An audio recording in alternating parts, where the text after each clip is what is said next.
Now that things have settled down a little bit after the 2022 NBA draft went down, it's time for us to shift to our next phase of the offseason, and that would be the part where free agency and trades begin to go down. June 30th marks the beginning of free agents being able to sign with teams, and you best believe there will be some big names on the move in that period. But what also makes that time so intriguing is watching teams begin to get aggressive in the trade market as well, which brings us to today's video. Today, we'll be looking at an article published by media outlet Bleacher Report, where they proposed some hypothetical trades that may be on the horizon coming in the next few weeks, featuring some of the biggest names in the league. As always, I'll be going through each one, analyzing whether or not the trade is realistic, why or why not each team involved would want to do it, and who benefits the most from it. Before we start though, make sure to like the video and subscribe to the channel, as all support is very much appreciated.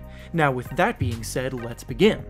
The first proposed trade in the article we'll be analyzing is between the Brooklyn Nets and the Miami Heat, and in it the Heat receive Kyrie Irving in exchange for Kyle Lowry and Tyler Hero. It's pretty crazy to think of how we've gotten to this point, but now with each passing day, it seems more and more likely that Kyrie Irving's time in Brooklyn is over. He still has a few days to decide if he wants to opt into his player option for next season or not, but if he does, then it seems likely that a sign and trade would come into play, and after being one win away from the NBA Finals last season, you can see why the Heat would emerge as a team with interest in theory. The Heat acquired Kyle Lowry last summer, hoping he would bring his championship pedigree with him to put them over the edge this season, but we saw him start to slow down quite a bit as an individual, and in the playoffs, he struggled mightily, which isn't what you want to see from a player that the Heat still owe about $30 million in each of the next 2 seasons. Additionally, Tyler Hero started to emerge in a big way this season, winning the 6th Man of the Year award, but in the postseason, he struggled to replicate that production when things got tighter, and his struggles defensively forced coach Erik Spoelstra to resort to alternative options at times too. Needless to say though, Kyrie Irving's value is simultaneously at an all-time low, so nitpicking over the value of Lowry and Hero here doesn't really matter because they at least provide reasonable return value-wise for the Nets. According to some reports by ESPN, Irving isn't even drawing interest by most other teams in the league right now, so if the Heat were to step up and offer this deal, it would be tough to predict Brooklyn saying no to it. I'm just not sure if Miami wants to have to deal with Irving and the drama that comes with that after working so hard to build a certain culture down there. The next proposed trade in the article is between the New York Knicks and the Sacramento Kings, and in it the Kings trade away De'Aaron Fox in exchange for RJ Barrett, Derrick Rose, and 2 first-round picks next year. So, on paper, this seems like decent value both ways, but it's one of those weird trades that aren't necessarily crazy for either team, and yet I have a feeling that neither team would be a huge fan of it. Like, I completely understand that the Knicks are still a team in search of a franchise point guard, but giving up RJ Barrett in a package to acquire that just doesn't seem realistic at all, after all that they have invested in him. RJ is a pivotal part of their future, and trading him away for De'Aaron Fox wouldn't solve any of their actual problems. Then, on the flip side, the Kings literally just traded away Tyrese Halliburton because they chose to commit to De'Aaron Fox for the long run, and are trying everything they can to build a team up to be able to contend. Choosing to then trade away Fox as well,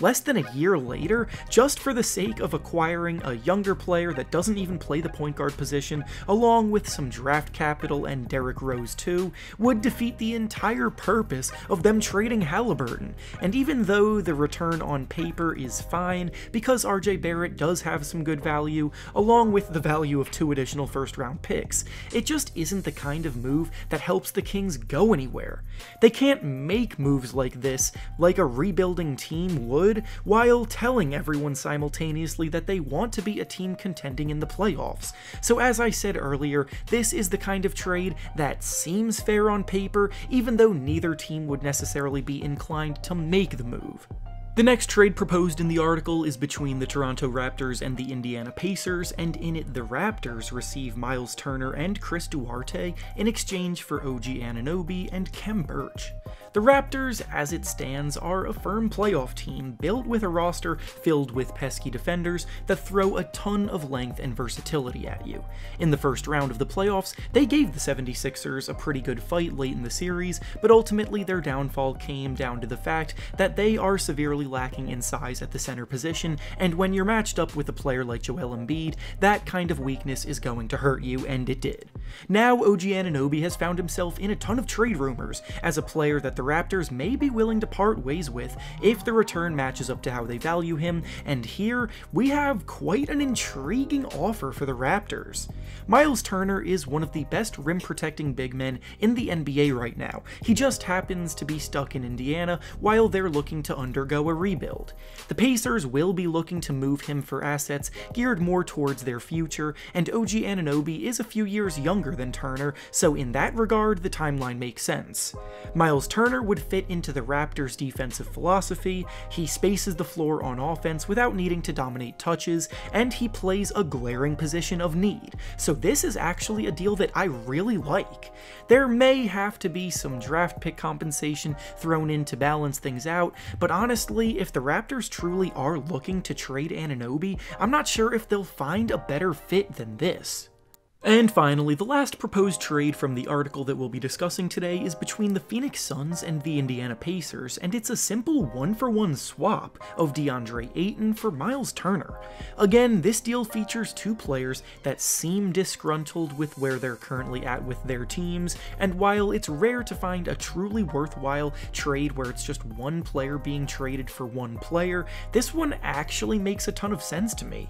Y'all know that when I do these kind of videos in the past, I'm typically pretty skeptical about the offers thrown out there in these articles, but today I'm actually liking what I'm seeing for the most part, so I'm pleasantly surprised. Ayton doesn't feel like he's respected enough in Phoenix, nor does he feel as though the team involves him as much as he should be, and the Suns need to find a replacement for him that they can bring in with similar impact without demanding more touches, while still giving them the elite defensive impact that Ayton gives them. Well, as we just discussed in the last offer that Turner was involved in, he happens to fit that bill perfectly.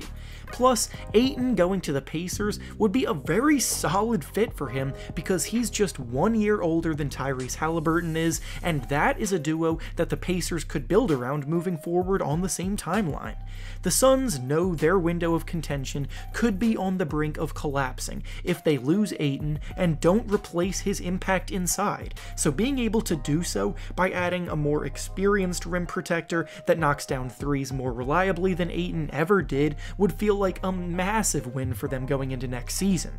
And with that being said, that's all I have for you today. Make sure to like the video, subscribe to the channel, and comment down below what you think about the proposed deals that we just discussed today. Thanks for watching, and I'll see you all next time.